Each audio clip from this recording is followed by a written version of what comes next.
یہاں تک کہ حدیث میں آیا ہے لا یؤمن احدکم حتی اکون یقال انہ مجنون، تم میں کا کوئی اس وقت تک کامل مومن نہیں ہو سکتا جب تک مجھ سے اتنا عشق نہ کر لے کہ میرا عشق دیکھ کر لوگ اس کو پاگل نہ کہنے لگے، دیوانہ نہ کہنے لگے۔ اگر وہ عاشق آپ کو دیکھنا ہے تو میں ایک جھلک دکھا سکتا ہوں، ایسے عاشق کو دنیا اویس قرنی کہتے ہیں، سب لوگ ان کو دیوانہ کہتے تھے۔ بہرحال ایک طویل داستان ہے، ان سے محبت کرنا ہم پہ فرض ہے، اور تمام فرائض سے بڑا فرض ہے، ہر فرض سے بڑا فرض ہے، اس کی مثال دی جا سکتی ہے، بڑا فرض، نماز سے بھی بڑا فرض ہے۔ یہ میرا مسلک نہیں ہے، صرف یہ مولا علی کا مسلک ہے، مولائے کائنات کا مسلک ہے۔ ایک طرف نماز ہے، اور وہ بھی کون سی؟ عصر کی، اور ایک طرف تعظیم رسالت ہے، علی پاک کی نماز جاری ہے۔ دو فرائض آپس میں ایک دوسرے کے سامنے ٹکرا رہے ہیں، یا نماز پڑھیے یا رسول اللہ کو نیند سے اٹھا کر کے بے ادب بن جائیے، کیا کرنا ہے؟ کیا کرنا ہے؟ مولائے کائنات نے بتایا جس کی تربیت ہی حضور کی گود میں ہوئی ہو، جس کی تربیت ہی حضور کی گود میں ہوئی ہو، جنہوں نے سیکھا ہی حضور سے سب کچھ ہو، تو پھر اس کو ادب نہ آئے گا تو کس کو ادب آئے گا؟ لوگ سیکھ کر، لوگ پیدا ہو کر ادب سیکھتے ہیں، علی تو ادب لے کر ہی پیدا ہوئے تھے، اسی لیے تو آنکھیں بند کر کے پیدا ہوئے تھے، آنکھیں بند کر کے پیدا ہوئے، ماں کو دیکھ کر آنکھ نہیں کھولی، باپ کو دیکھ کر آنکھ نہیں کھولی، بلکہ جب حضور کی گود میں 3 دن کے بعد آئے تو 3 دن کہتے حضور 3 دن گزر جائیں گے چلے گا، لیکن کسی کے لیے آنکھ نہیں کھولوں گا، کھولوں گا تو آپ کے لیے کھولوں گا۔ اور آنکھیں حضور کے لیے کھولی اور بتا دیا میں نے آ کر کے ادب نہیں سیکھا ہے، میں ادب سیکھ کر کے آیا ہوں، میں ادب سیکھ کر کے، اور یہ میں اپنی طرف سے نہیں کہہ رہا ہوں، قاضی ثناء اللہ پانی پتی اپنی تفسیر مظہری میں لکھتے ہیں، مجدد الفسانی اپنے مکتوبات میں لکھتے ہیں، کیا لکھتے ہیں سنیے کہ آدم علیہ السلام کے زمانے سے لے کر اب تک جتنے بھی ولی بنے ہیں سب علی کے فیضان سے ولی بنے۔ تو جو دنیا میں آنے سے پہلے ولایت بانٹتا ہو تو دنیا میں آنے کے بعد اس کے جلوے کون اندازہ کر سکتا ہے؟ کبھی دیوار ہلتی ہے، کبھی در کانپ جاتا ہے، علی کا نام سن کر اب بھی خیبر کانپ جاتا ہے۔ اور میرے امام کہتے ہیں سلامی جس کے در کا ہر ولی ہے، سلامی جس کے در کا ہر ولی ہے، علی ہے ہاں علی ہے ہاں علی ہے۔ مولا علی نے نماز چھوڑ دی، نماز سورج غروب ہو گیا، لیکن حضور آنکھ بند کر کے، اچھا آقا علیہ السلام جب سوتے تھے تو فرماتے تھے کہ میں سوتا ہوں میری آنکھیں سوتی ہے، دل نہیں سوتا۔ مطلب کیا ہو رہا ہے؟ آنکھیں بند کر کے علی کا امتحان لیا جا رہا ہے، اور کیا ہے، ورنہ اور کیا چیز ہے؟ اندازہ تو فرمائیں اور کیا چیز ہے؟ مولائے کائنات۔ یہاں ایک بات عرض کروں، روافظ کہتے ہیں ہم علی کو مانتے ہیں، ہم کہتے ہیں تم تو اثر پڑھتے بھی نہیں ہو، اور علی کی تو اثر ہی قضا ہوئی، تم کون سے علی والے ہو؟ اسی لیے تو علی کو مانتے ہو تو علی کی بھی مانو، علی کو مانتے ہو تو علی کی بھی مانو نا، تم تو اثر پڑھتے ہی نہیں ہو۔ مولا علی روئے تھے، اثر پڑھی تو روئے تھے، اور تمہاری اثر ہے ہی نہیں، جا کے دیکھ لو وہ ظہر میں اثر پڑتے، اور مولائے کائنات کی اثر کب ہو رہی ہے؟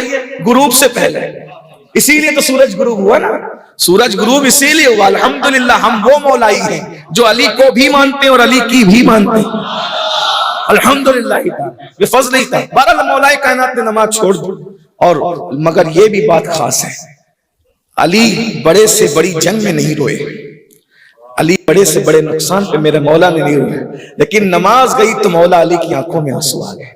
جو علی میتوں پر نہ روئے ہوں، جو علی شہادتوں پہ نہ روئے ہوں، وہ علی اگر رو رہے ہیں تو نماز کے جانے پہ رو رہے ہیں۔ لیکن علی والوں ہمارا حال کیا ہے؟ ہماری تو زندگی کی ہر نماز گئی ہے، لیکن رونا تو دور کی بات، کبھی ہمارے ماتھے پہ شکن بھی نہیں آیا۔ نماز کی اہمیت اگر جاننا ہے تو ان بزرگوں سے جانو۔ مولائے کائنات کو آنکھ میں آنسو، 3 مہینے تک اگر گھر میں چولہا نہیں جل رہا ہے اس پر بھی آنسو نہیں ہے، پیٹ پہ پتھر بھی بن رہے اس پہ بھی آنسو نہیں ہے، شہادتیں ہو رہی ہے اس پہ بھی آنسو نہیں ہے۔ آنسو کس پر ہے؟ نماز پہ۔ پتہ چلا ہر رشتہ داری سے بڑی اہمیت اگر کسی کو دی گئی ہے تو نماز کو دی گئی۔ اور آج ہمارے پاس کیا ہے؟ کاروبار میں نقصان ہو جائے ہم کہتے ہیں حضرت دعا کیجئے کاروبار میں نقصان ہو گیا اس کا ازالہ ہو جائے۔ کبھی یہ بھی کسی نے کہا ہے کہ نماز فجر کی چھوٹ رہی ہے، کوئی اللہ والا ایسی دعا کر دے کہ میں فجر کا پابند ہو جاؤں۔ نماز کی اہمیت ہی نہیں۔ جو دولتیں قبر کے باہر چھوڑ کے جانا ہے اس کے لیے تو دلی، بمبئی، کلکتہ، دبئی، سعودی تک کا سفر ہو رہا ہے، اور جو دولت قبر میں ساتھ لے کر جانا ہے اس کے لیے گھر کا آنگن چھوڑ کر مسجد تک کا سفر بھی نہیں کر پا رہے۔ ہم سے بڑا دنیا دار کون ہے؟ اسی لیے ہمارے صوفیہ بزرگوں نے کہا زمین کے اوپر جن جھوٹے خداؤں میں سب سے زیادہ جس خدا کی عبادت کی جاتی ہے وہ خواہشات ہے۔ ہر بت کا مندر کہیں نہ کہیں بنا ہوا ہے، لیکن خواہشات کا مندر تو مسلمانوں کے دل میں نہیں بنا ہوا۔ یہ کیسے مسلمان ہیں؟ یہ کیسے مسلمان ہیں جنہوں نے خواہشات کے مندر کی پوجا شروع کر دی؟ غور تو فرمائیں۔ آسان زبان میں کہہ دوں، مشکل اگر ہو رہی ہو تو، اللہ کہہ رہا ہے فجر میں آ، خواہش کہہ رہی ہے سو جا۔ کس کی مان رہے ہو؟ خواہش۔ بندے کس کے ہو؟ بڑی معذرت کے ساتھ رضوی بنے، اشرفی بنے، برکاتی بنے، قادری بنے، چشتی بنے، نقشبندی بنے، وارسی بنے، مداری بنے، اللہ کے بندے بھی بنے کیا؟ بہت ڈگریاں لے لی، پہلی منزل تو یہی ہے۔ اقبال نے کہا تھا مقام بندگی وہ ہے کہ اگر مجھ سے کوئی کہے کہ اقبال بندہ ہونا چھوڑ دے اور تو بھی خدا ہو جا، تو اقبال نے کہا بندے کے لیے مقام بندگی اتنا قیمتی ہے کہ یہ مقام دے کر کے میں خدا ہونا بھی قبول نہیں کرتا، کیونکہ کوئی خدا ہوگا تو فرعون جیسا خدا ہوگا، نمرود جیسا خدا ہوگا۔ تو کیا کہا؟ مقام بندگی دے کر نلو شان خدا بندی۔ موسیٰ بندے بنے، دریا میں رستے پیدا ہو گئے، اور فرعون خدا بنا، غرق کر دیا گیا۔ ابراہیم علیہ السلام بندے بنے، آگ گلزار ہو گئی، ابراہیم اور نمرود خدا بنا، لنگڑے مچھر سے ہلاک۔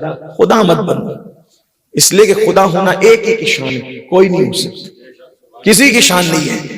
ارے جس کو سب کچھ دیا، سب کچھ دیا، سب کچھ دیا، یہاں تک کہہ دیا انا اعطیناک الکوثر، سب کچھ دیا، اس کو بھی کہا جب اتنے اوپر پہنچے، نہ جہاں پر ٹائم تھا نہ جہاں پر مکان تھا، نہ مکان ہے نہ ٹائم ہے، کچھ نہیں ہے وہاں، بلکہ دوئی کی جگہ بھی نہیں ہے وہاں، جبریل کا گمان بھی نہیں جا سکتا وہاں۔